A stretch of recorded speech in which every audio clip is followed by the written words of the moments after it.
ನಮಸ್ಕಾರ ಸ್ನೇಹಿತರೆ, ಇಂದು ನಾವು ಬಹಳ ಜನರ ಮನಸ್ಸಿನಲ್ಲಿರುವ ಪ್ರಶ್ನೆ ಬಂಜೆತನಕ್ಕೆ ಕಾರಣವೇನು ಎಂಬುದರ ಬಗ್ಗೆ ತಿಳಿಯೋಣ.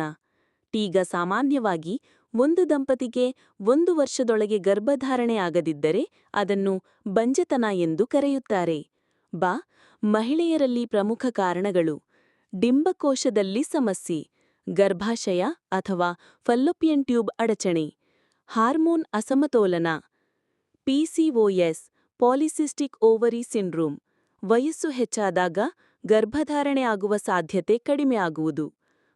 ಸ್ನೇಹಿತರೆ, ಪುರುಷರಲ್ಲಿ ಪ್ರಮುಖ ಕಾರಣಗಳು: ವೀರ್ಯದಲ್ಲಿ ಸಂಖ್ಯೆ ಕಡಿಮೆ ಇರುವುದು, ವೀರ್ಯದ ಗುಣಮಟ್ಟ ಸರಿಯಾಗಿರದಿರುವುದು, ಧೂಮಪಾನ, ಮದ್ಯಪಾನ ಮತ್ತು ಅಹಿತಕರ ಜೀವನಶೈಲಿ, ಕೆಲವು ಸೋಂಕುಗಳು ಅಥವಾ ಶಾರೀರಿಕ ಅಡಚಣೆ. ಜೀವನಶೈಲಿ ಕೂಡ ದೊಡ್ಡ ಪಾತ್ರ ವಹಿಸುತ್ತದೆ. ಹೆಚ್ಚಾದ ಒತ್ತಡ, ಸರಿಯಾದ ಆಹಾರ ಸೇವನೆಯಿಲ್ಲದಿರುವುದು, ವ್ಯಾಯಾಮದ ಕೊರತೆ ಇವು ಕೂಡ ಬಂಜೆತನಕ್ಕೆ ಕಾರಣವಾಗಬಹುದು. ಆದ್ದರಿಂದ ಸಮಸ್ಯೆ ಎದುರಾದರೆ ತಕ್ಷಣವೇ ವೈದ್ಯರನ್ನು ಸಂಪರ್ಕಿಸಿ ಸರಿಯಾದ ಚಿಕಿತ್ಸೆಯನ್ನು ಪಡೆಯುವುದು ಬಹಳ ಮುಖ್ಯ.